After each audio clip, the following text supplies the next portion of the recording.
এটা হলো একটা পুরাতন ভবন। এটা নাকি ব্রিটিশ সময়ে তৈরি একটা পোস্ট অফিস ছিল।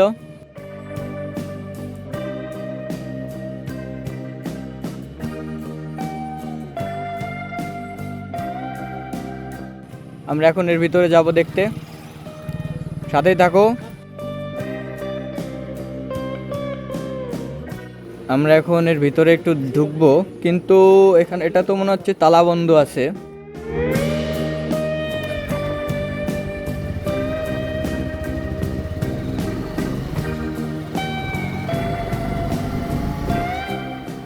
আজকে আমরা ঘুরতে যাচ্ছি অন্য একটা জায়গায়।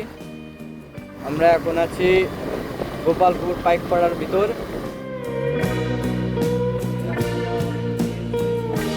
ডিরেক্ট যদি যান তাহলে আপনারা শুল্ককায় যেতে পারবেন।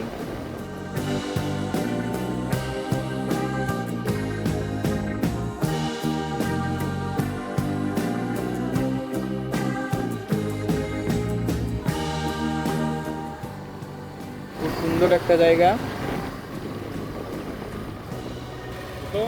দেখছিস অবস্থা কি? ব্রাজিলের মোড়।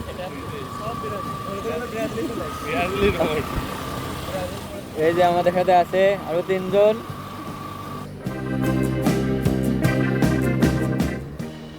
সামনে এই যে একটা কালভার্ট, অনেক পুরাতন কালভার্ট। কিছু ছাত্রী টিকটক করছে। দুই পাশে দেখতে পাচ্ছ কাঁঠাল গাছ। সামনে দেখতে পাচ্ছ একেবারে অনেকগুলো দল, Brazil, Argentina, Japan, Germany, Portugal সব। এই যে দেখতে পাচ্ছ সবাই। যুগনিবাগনি বাজারে চলে এসেছি আমরা এখন শৈলকুপা থানার ভিতর। এটা হলো যুগনিবাগনির বাজার। এই দেখো,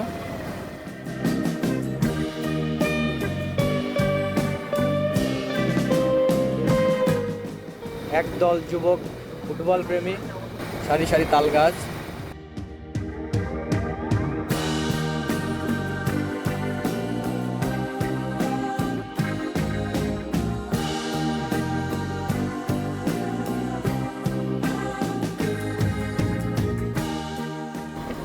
সামনে ওই যে আমাদের আর একটা বাইক, ওইখানে ওই বাইকে তিনজন আছে, আমরা এই বাইকে দুইজন আছি।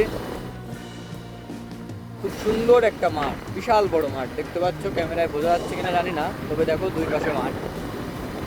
আমরা এর আগে যেদিন বড়বিল গিয়েছিলাম এই পাশে হলো সম্পূর্ণ বড়বিল পর্যন্ত মাঠ, আর এইদিকে কোথায় গেছে আমরা জানি না।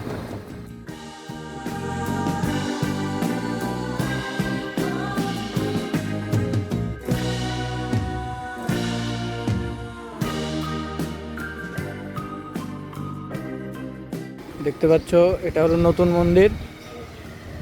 এখানে হচ্ছে শৈলকুপা আবাইপুর সার্বজনীন দুর্গা মন্দির।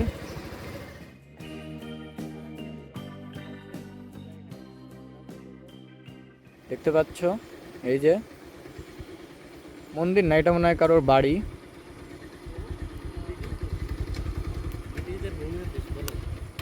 এটা হলো ব্রিটিশদের ভূমি অফিস ছিল এক সময়, এখন প্রাক্তন অফিস হয়ে গেছে। চলো আমরা এটা এখন এক্সপ্লোর করব। ওয়াও, দারুণ একটা ভিউ আসতেছে যে। এই দেখো আমরা এখন আছি এখানে।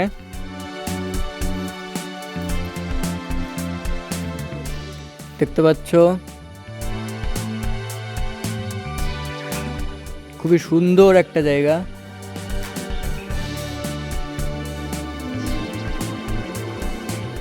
আমরা এখন এর ভিতরে একটু ঢুকবো, কিন্তু এখানে এটা তো মনে হচ্ছে তালা বন্ধ আছে। এটা এখন তালা বন্ধ আছে, কিন্তু দেখতে পাচ্ছ মিটারটা চলে। উপরে রেলের পাতি দিয়ে সিলিং করা।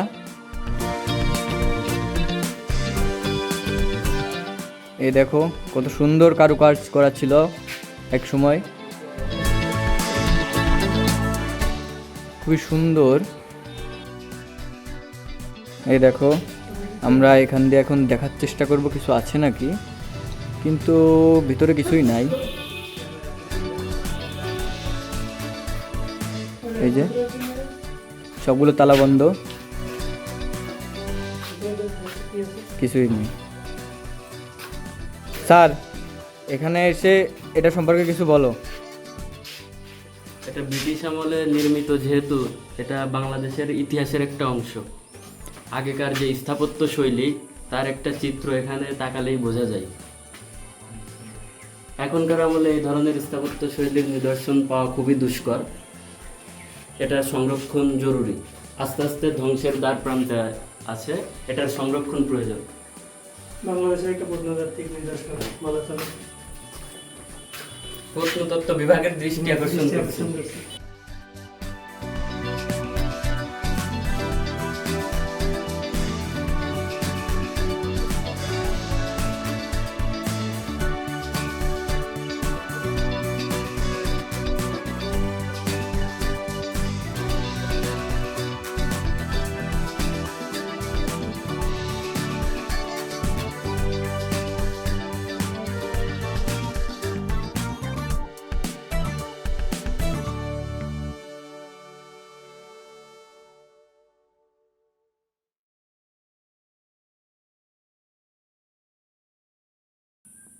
আমরা এখন আছি মিনগ্রাম নৌকা ঘাটে। দেখতে পাচ্ছ এখানে একটা বহুল প্রাচীন বট গাছ আছে।